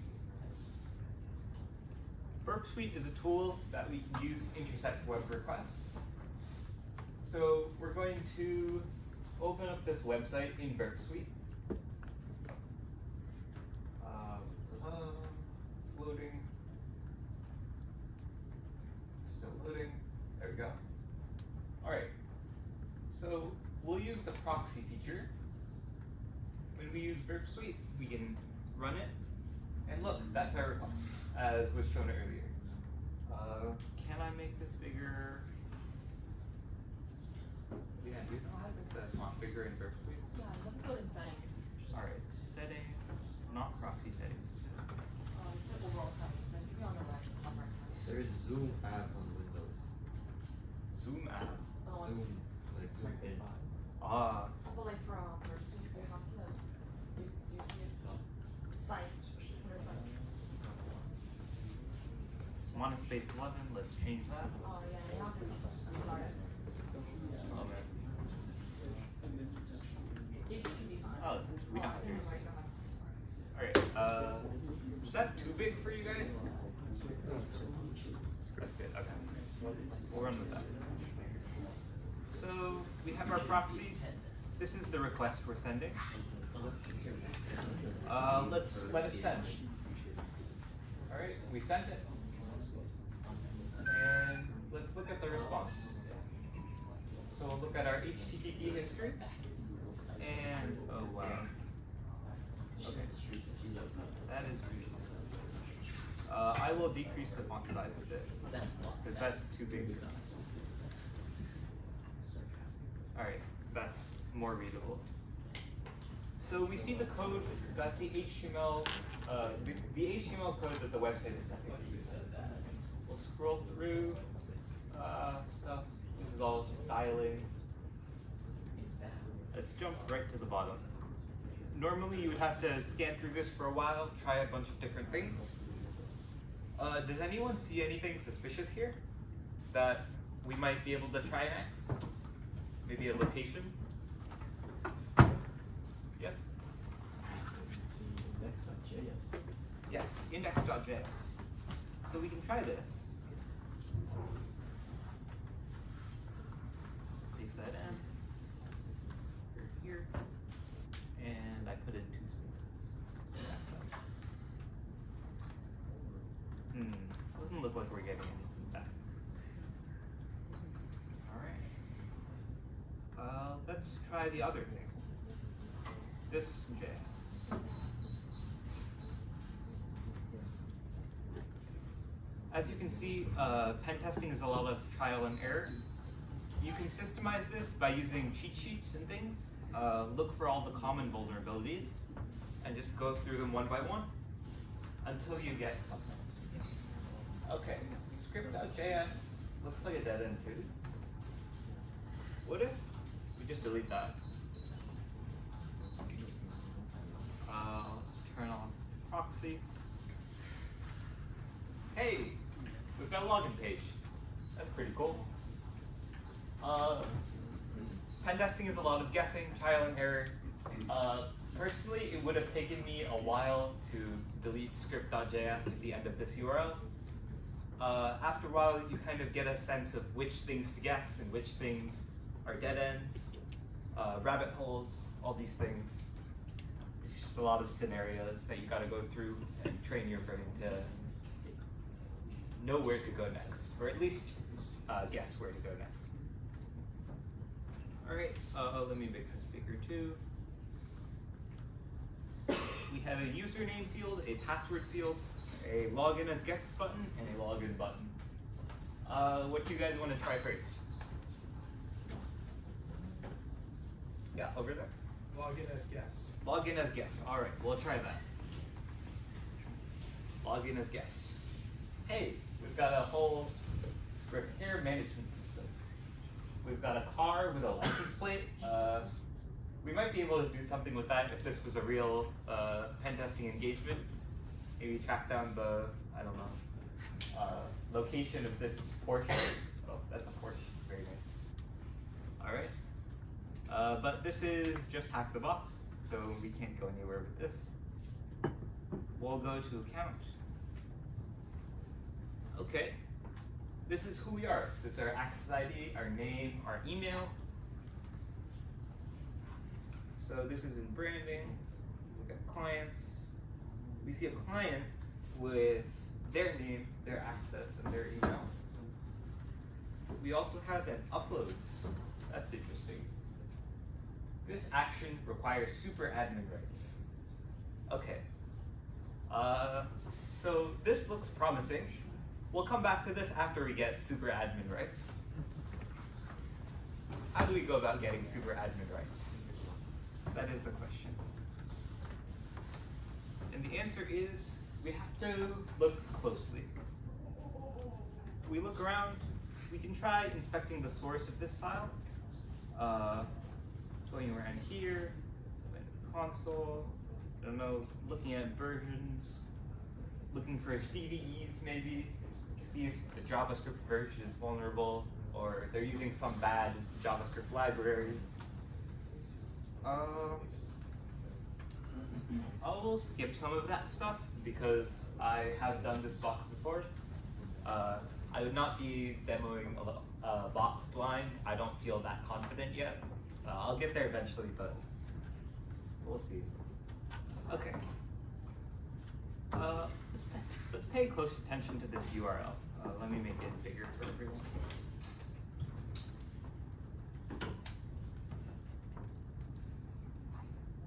what do you guys notice about this URL? Any intel is good. Yes? IP address in it. Yes, it does have the IP address of the machine. This is correct. Else? There's already there's admin.php. Yes, there's admin.php. We can pay close attention to the .php extension. That tells us that the server is running PHP code. This seems pretty basic. Let's keep going. Anything else? There are fields at the end, yes. We have content and account. The way PHP get parameters work is we have question mark to say this is the name of the field, and account is the value of that field. Similarly, we have name for the field and the value. All right. What can we do with that? Or yeah? Or you can change the ID. Yeah, that's a great idea. Let's change the ID. ID of 2 seems like a weird number. If there's a 2, then there's got to be a 1, right? ID 1. Hey, admin. Well, that was easy. So we have an access ID, and we have the admin email. Let's note this down. In pen testing, you'll be running through a lot of information. You'll have constantly looking around, seeing what's there. So whenever you see something important that you don't want to forget, you can save it. Some people like to use more sophisticated things than this. I like text files. So we'll call this super admin.txt. And now whatever we want to see our super admin stuff, it's right there. Okay. So we have an access ID. Any thoughts on what to try with that? Uploads page. The uploads page. We're still logged in as guests, so we still require super admin rights. Try to log in with it. Let's try that. So where was the login page? Ah yes, it was at cdn-cgi. Wait. /login. Thank you. One more time. There we go. Sometimes the birth tweet throws an error, and I don't know why. So let's look at our credentials. Admin. And 34322.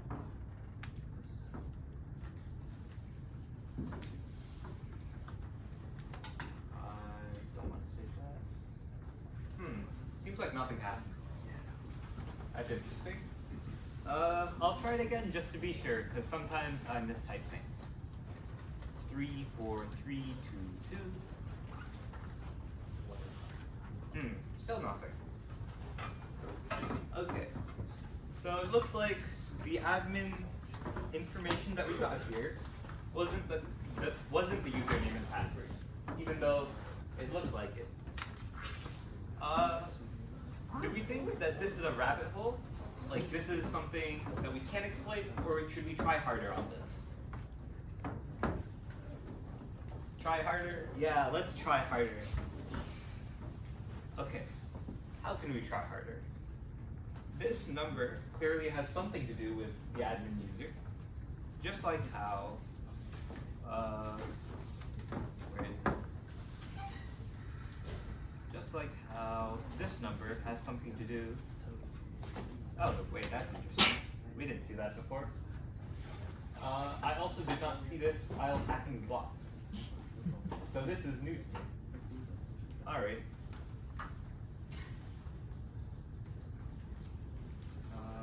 Echo this to C.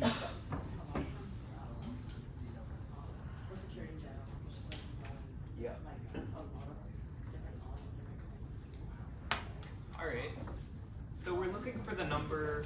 What was our number? I think it's an account. In accounts. Yes, you're right. Our access ID. Thank you.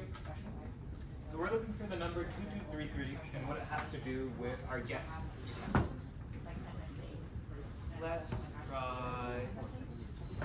looking in the source. Right?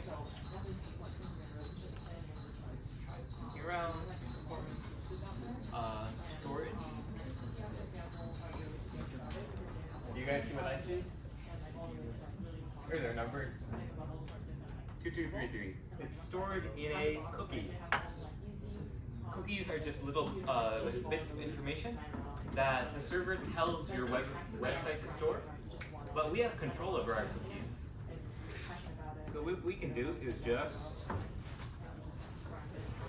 change it. Now we have the admin cookie of user and of role and user. So now we can try seeing, it still says we're logged in as guests, but we've done something great. We can now access the uploads. We changed our cookie on the local machine. So whenever the server sees us, we can turn on intercept to see what's happening. It actually sends over the cookie, so it knows whether to give us the admin version of the page or the guest version of the page. So now we have admin, and it looks like we can upload files. Anyone, what's your favorite image? Favorite image? Any memes? Yes? Cat. Good choice. Cat JPEG. Dang. We'll turn off Burp Suite and try that.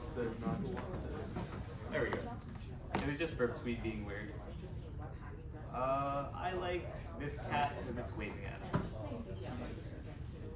So let's download this image. Can we download this image? Come on. Adobe Stock should download or create an account. Dang. Free. I wanna. Come on, it should be this hard to download a cat photo. Save image? Yeah. Oh, thank you. It was not in fact that hard to download a cat photo. Just technical difficulty. Alright. So let's select our cat.jpg. Where can we store cat.jpg?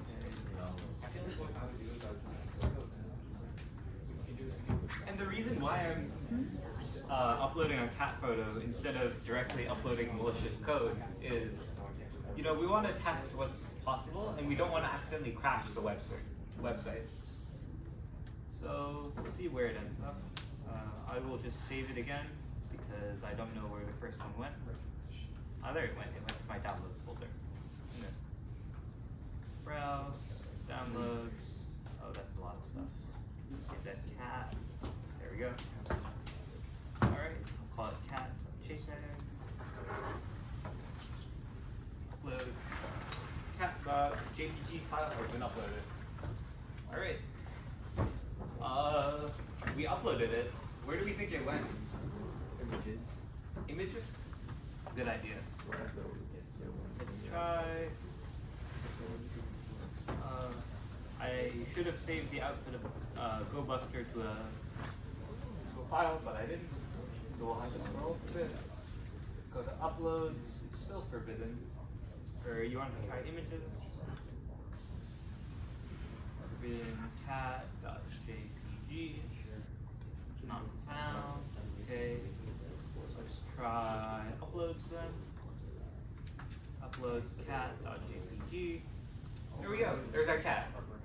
So the web server has taken our cat image that we uploaded, stored it on the website, and then it's showing it back. It's showing it back to us. All right. Cat is unfortunately not going to give us remote code execution. So what will? The answer is a web shell. A web shell is a piece of code that when run by a server, it will send a reverse shell back to us. Kind of like the, we don't have the command on the board, but we can look up reverse shells on the website. But actually, we have reverse shells in our directory.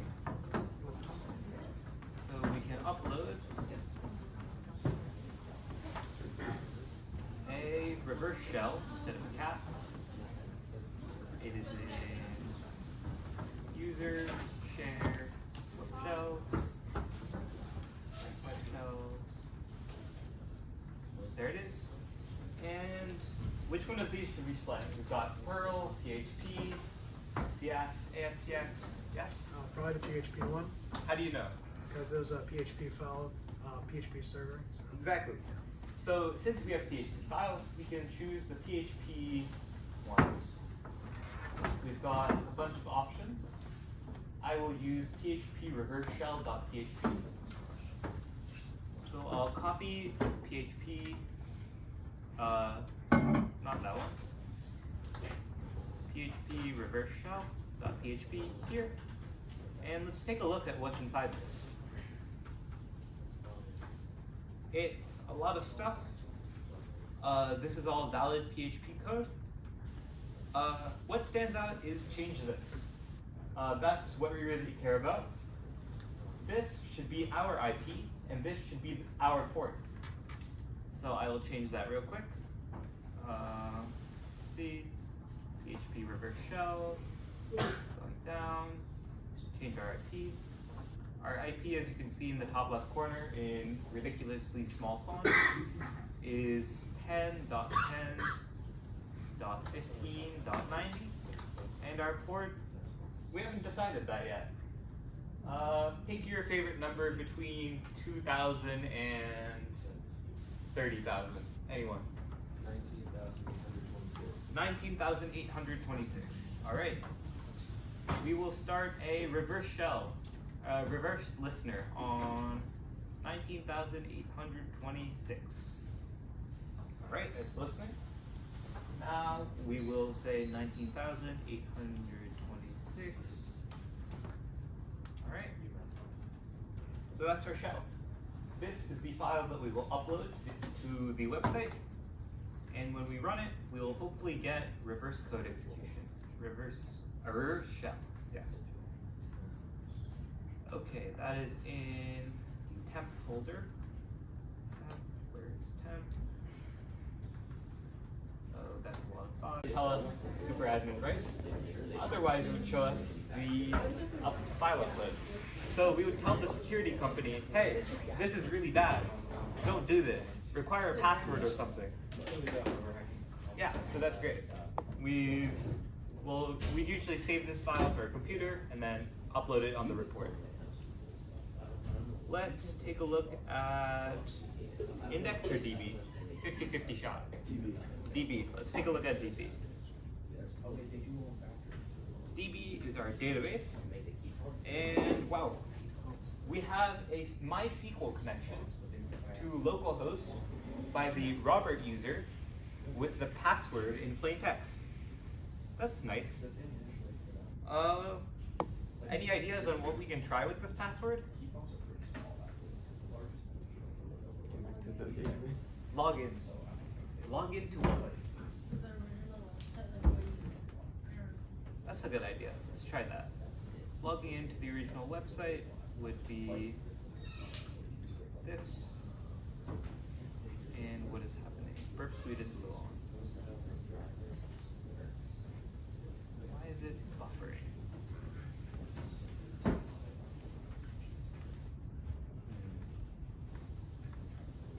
I don't know why the website is just buffering now. Wi-Fi issues could be. Is the box okay? Did we crash it or something? No, it should be fine. Yeah, but it's loading or something. Robert.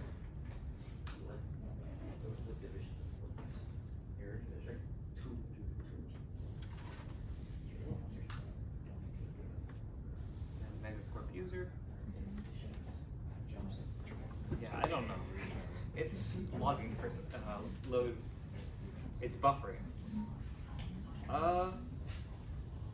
That's someone said buffer overflow. He's joking. All right. The website is not the first thing I would try because we already have access to the actual computer. Let's try SSHing in. If you remember way back at the beginning, we now have a username and password. So let's run SSH. If you've ever used EdLab, this syntax will be pretty familiar. If you haven't, that's the default Linux machine that all of you have access to if you're taking a 230 course or anything else that requires you have a Linux machine. Alright, what's our IP? That's our IP.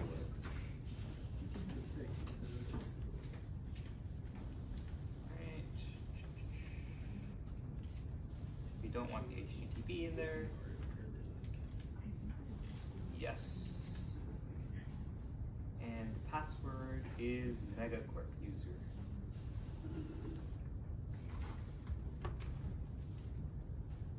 So, it worked. We are now Robert. And we see we have a user.txt. This is a flag, and we can submit that to the Hack the Box website to say that we've got the user. We now have access as a user. I will not be showing that on screen, so you can have the joy of doing this yourself if you would like to. But I will say, if we cat user.txt and pipe that into wc-c, we see 33. So the user.txt is 32 characters long, and there's one trailing space at the end. So we do indeed have the flag. All right, let's get the next one. We only have user on this machine, which we can see by running ID. Our UID is 1,000. We have Robert as a user, Robert as a group, and we also are in this bug tracker group. That's interesting. Let's see if that leads anywhere. Groups are things that if we're a member of them, we can access certain files. I do not remember this command off the top of my head, so I will look it up. Search files for group owner, or something like that. Find all the files owned by a particular user or group. Scroll down. There we go. So we're going to look for all the files. Find from the root directory with the group name bug tracker. Okay, we see lots of errors. This is the command trying to go into directories that it's not allowed to. I will pipe that into 2/dev/null so that we don't see those errors. That 2 goes here. Alright. It's running. Hey, we've got a binary. We'll see that this file is a set UID elf.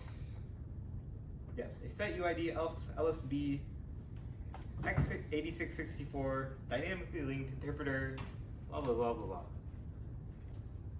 Let's try seeing what permissions it has. Okay. If you've run ls-la before, you'll notice that we have read permissions on this file, write permissions on this file, and S permissions on this file. What is S? Usually there would be an execute there.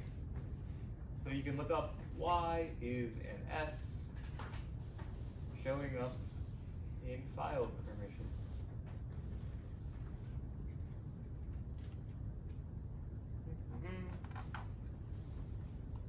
What does the S in file permissions mean? servervault.com, which looks like Stack Overflow, but isn't. Says capital S is set UID bit. Alright, see that? A special file permission that allows a program to execute with the privileges of its file user instead of the user who ran it. This file is owned by the root user. So this file is running as the root user, even when we run it.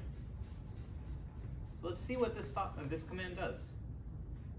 EV bug tracker, provide bug ID.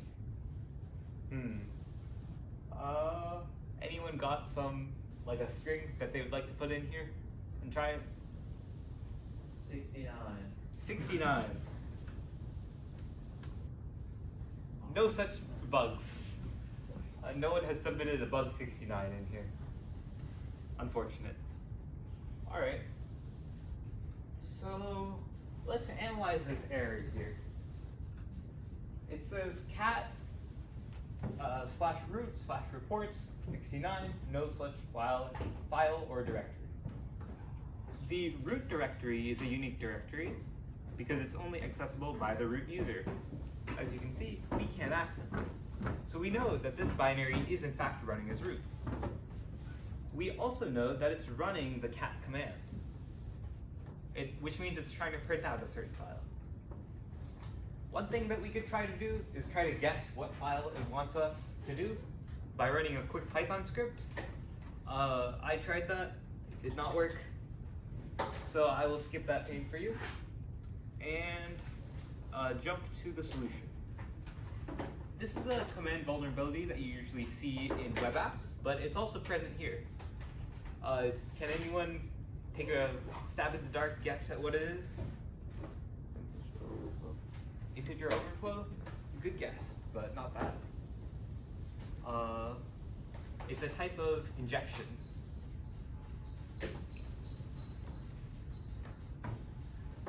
Is it SQL injection? SQL injection is a subtype of this type of injection. What we are looking at here is a command injection. What we can do, let me show this outside of the binary first. What we can do in Linux is do ls : and then who am I? This will run the ls command first, showing us all files in the directory, then the who am I command. So what if we pass that into our binary bug tracker? As our president Larry has said, we shall do 69, and we shall run the bash command, which will, if it runs, give us a shell as root. Has anything changed? We have root now. It's almost so hard to notice because both start with RO, but we actually do have root. We can cd to the root directory, and there's root.txt. Is it empty? Cat root.txt. wc-c. I misspelled txt. I was so scared for a second. Okay, still 33 bytes. There we go. And just like that, thank you for sticking with me 15 minutes over. We have achieved root on this box. Thank you. Anyone have any questions, general, specific? Yeah? Why is this very easy? Why is this very easy? I think the box says it's very easy. The box says it's very easy because every step of the way, we had hints that we could have used. So, Burp Suite is a type of proxy, and it gave us that we were looking for a path that returns to the login page. So we first try GoBuster, then try the also, JS. It's just the difficulty of Hack the Box, unfortunately. Hack the Box boxes are hard. They're all kinda kind of hard. Yeah, even the easy ones like might be pretty hard. That's what I'm saying. Like I saw easy, I think All right, thank you for coming. And yeah, if you want to learn more about pen testing, stop by the Cybertech room or come to more of our talks. And I hope you have a good weekend.